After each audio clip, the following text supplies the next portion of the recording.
Hello everyone, welcome to Programming Cradle. Today in this video we'll discuss about mentorship program at Applied AI course. So many of you have been asking about how helpful mentors are and how much they help us in assignments and case studies and everything.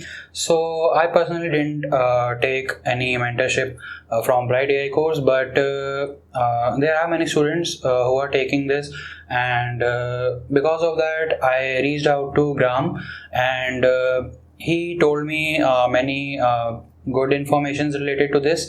So I didn't take it, so I didn't want to make a video just based on my assumptions. So I wanted to get information from a verified source. So as he has availed for mentorship from Applied AI course, so he was able to answer some of the questions that I asked to him. And if you have anything specific or if you want to know anything else, you can always ask me in the comment section. I'll try to reach out to him if I don't know the answer of that, and I can answer you, or you can join our Telegram group. Link will be in the description, and you can always post the question into the group, and there are many people who can answer your question. So yeah, with that I will tell you what is the mentorship program. Actually, I'll post the audio which I received from Graham, because I asked him some of the question and I asked him to send the audio reply, and he was kind enough to send the audio reply, and I did not edit it, or I did not temper it in any way, so that you can listen to the raw audio that he sent. So yeah, you can listen to that audio, and at the end I will explain it in brief, so that you can get a idea how the mentorship program works at Applied AI course. So yeah, here's the audio, and these are the questions that I asked to him. So yeah, you can listen to the audio, and I'll see you on the other side. Eligibility criteria to get a mentor. So we get a mentor only after starting a first project or the project, okay, and the mentor will be there only for the duration of that project. I didn't do the second project, so I don't know if I will be getting the same mentor for my second project, but the mentor will be assigned during the time period of doing our project. Okay, so during those time period only, the moment we complete a project, the mentor will be like gone. We cannot be like have a contact there always with them. That is the thing. So eligibility criteria is only after starting the project. Also, not immediately after starting the project, we will have to send an abstract. Once the abstract is completed, only after sending the abstract, we will be getting the response from the mentor. Until we send an abstract, we won't be getting any messages from the mentor. So the moment after we send the abstract, they will check everything, what all the changes to be made and all those stuff, they will be replying back. That will be their first message. This was their first message for me from their side. Okay, so about the corrections about the thing. And after I completed my project, no, they will be staying until we publish the paper article. So they will be staying till that period. They'll be helping with the article as well, and all those sorry, really sorry, they did help me with the article. My bad, I don't remember, sorry, that if they help me with the article or they didn't help me with an article, but that is one thing. I'll confirm it and say you on after some time. I think they didn't help me with that. I spoke to the AIC team for the publishing the article, I guess. Yes. Most probably the mentor didn't help me, so the mentor stays during the period of the project. That is first thing. Second thing, what all aspects to do, they help us, like help in assignments, profile building, resume, case studies, career advice, and so because I have completed only the first case study, I can say they didn't help. They don't help us in assignments. After the completing the first case study, I did 2-3 assignments. They didn't help us actually, because we lose the connections. We lose the connection with the mentor, so no chance in that. Profile building, resume, case studies, and yeah, case studies obviously the mentor helps us. Career advice, interview prep, and all those stuff. These are be done by the placement team, if I'm not wrong. As a separate team, and we'll be having a contact with them.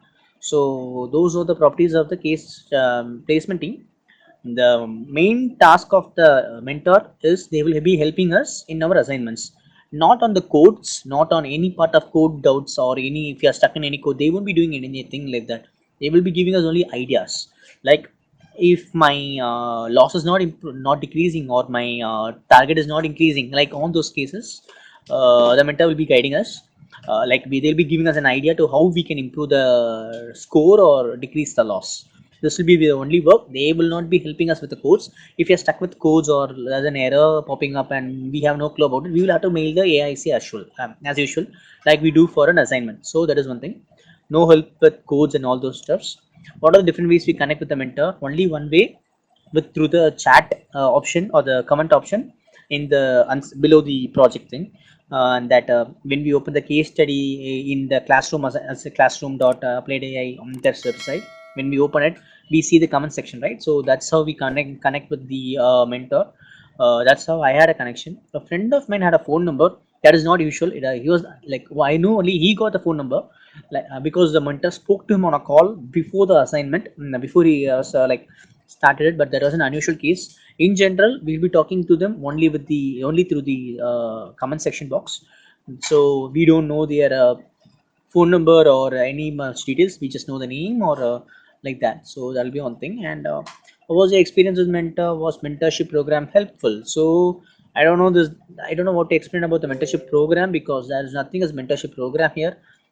Because they stay only for the case study period. So no, like nothing to say on that thing. How was experience with mentor? On another note, mentor was, I didn't go to a mentor a lot. Most of the things I researched on my own. I got it and all those stuffs. I went to my mentor only after during the submission period. So when I complete something, the mentor gives us a task. Like they give us not a task actually. They give us something to change it. So we will have to do it. Once we are done, we will have to submit it. That's the only time I will be going to my mentor. I didn't go for any other ideas and all those stuff because I had everything pre. Like I did a pretty good research before starting my project or my case study. So that was one thing I didn't like. But mentor will not be that of like thing. It depends. There are many mentors, so it could depend made from one person to another person how they approach people persons. Because for me, mentor was not that of strict. For my friend, it was kind of strict, a kind of a bit, not like completely. So that is one thing. He was given much strict things, like he must do some things. He have to do, like he have to meet some criterias, and all those things were happening for him. It didn't happen for me, but also like I felt unnecessary those things. What my friend was said to do, those felt unnecessary for me. Also, I didn't do it. The mentor even didn't ask me to do it. So that is one thing. Any advice on how we can maximize, I mean, benefits of the mentorship program? Okay, again, no mentorship program here. Only during the case study we get here. We can talk to the mentor only about the case study, only about improving the model's accuracy, the decreasing the loss, or improving the target score. So no mentorship here. So we cannot maximize any benefits on so and so here. Um, One thing like I did was, I asked them. They gave me few ideas, like do like uh, beside what I did, they just said me try this. It could help you just for your knowledge. They said all those stuffs, like try this. This could help you. Like what happened is, to be precise, after our EDA, after the completing our EDA on our thing on the case study, we'll have to submit it. They will go through it. They will check the legibility of the code by asking us few questions about the code itself. That if they want to make sure that we wrote the code or we understood what's happening inside the code. So to make sure of all these things, they'll be asking us few questions. And so but what I did, I did give them a brief detail about the code and my documentation itself. So they didn't ask me about the code on the call after the EDA. So like they said was, they like we were discussing about other stuffs about so the call 45-minute call is supposed to be about the questions they the EDA document is submit. But it was an because it was an otherwise thing.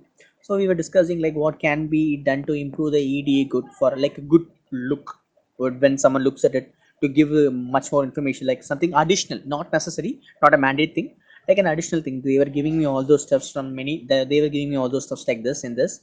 And throughout the program they said you could add this, you could add this. So what I asked them, from where did you refer this, how did you refer this, how come, how can I get to that point to know that this should be added, this should not be added, this should be improved. So they gave me several links and several ways to follow those. Like they said follow this, follow this, follow this, so that you can get an idea about what is happening on that.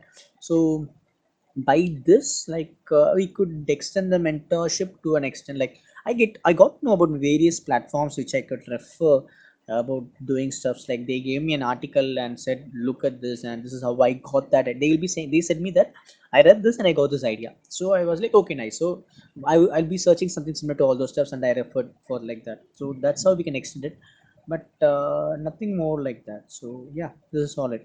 No mentorship program, to be precise, because there are multiple questions about mentorship program. No mentorship program. Everything is about they stay only during the case study period. We can ask them only about the case studies or anything related to case studies. I get it because I asked them like where did they get the concept or where did they get the idea. They send me that. All of those stuff. Nothing more than that.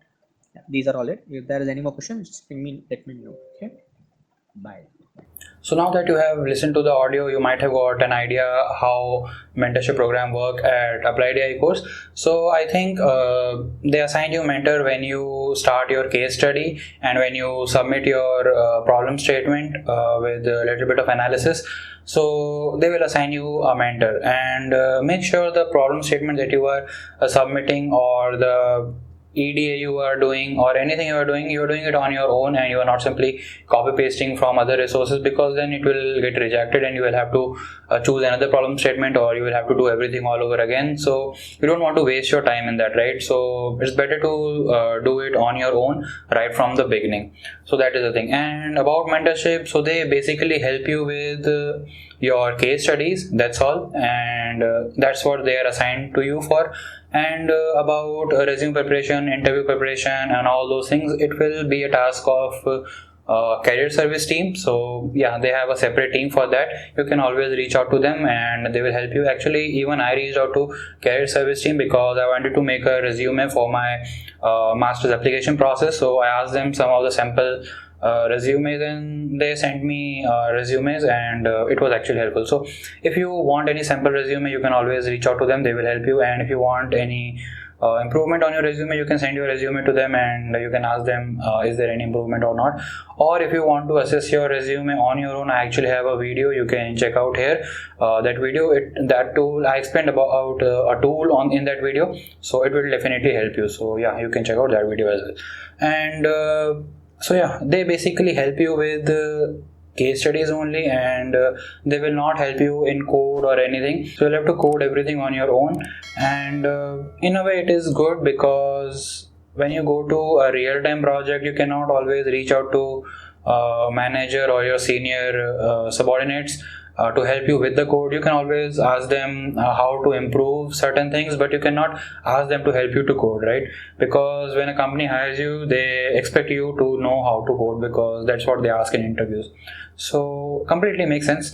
And he also mentioned that he got to know about several sources from where he can refer how he can improve his parameters or anything. So that is again a good thing. You will get to know a lot of resources and sources from where you can get several information. A rule of thumb is simply Google. You will get several sources, but yeah, if you know any source which is a very go-to source where you can always go and find everything in one place, so that is also a good thing. So yeah, that is the thing. So I think this is what he told. I'm just looking at the questions if I want to add anything else.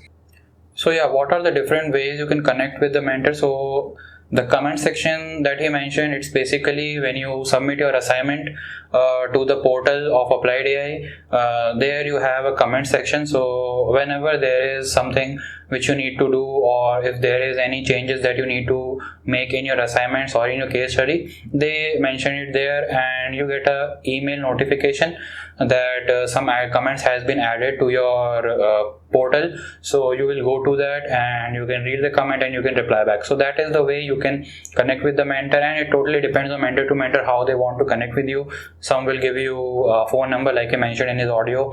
One of his friend got phone number. So it totally depends on mentor to mentor, and it also depends on mentor that what all things you will be doing. So some mentor will be strict, some mentor will not be strict. So it totally depends on what kind of mentor you get. So that is the thing. So yeah, this is all what I want to discuss in this video. And again, thanks to Graham for contributing to the community and helping people to know more about mentorship program at Applied AI. And he also told us some more information about first mock interview. So if you want to check out that video, again I'll leave a card here, you can check out that video as well. So yeah, this is it for this video. If you want to download data science notes, you can download data science note, links in the description, and don't forget to subscribe to the channel. I keep bringing such informative videos related to data science or programming related stuff. So yeah, you can follow Programming Cradle, and also you can connect with me on LinkedIn if you want to talk to me personally, or if you want to know something specific about anything. So yeah, you can connect with me on LinkedIn as well, and obviously you can join Telegram group. There we have over 900 people, so again a very good community, and everybody is willing to help each other. So yeah, with that, see you in the next video. Bye. Happy learning.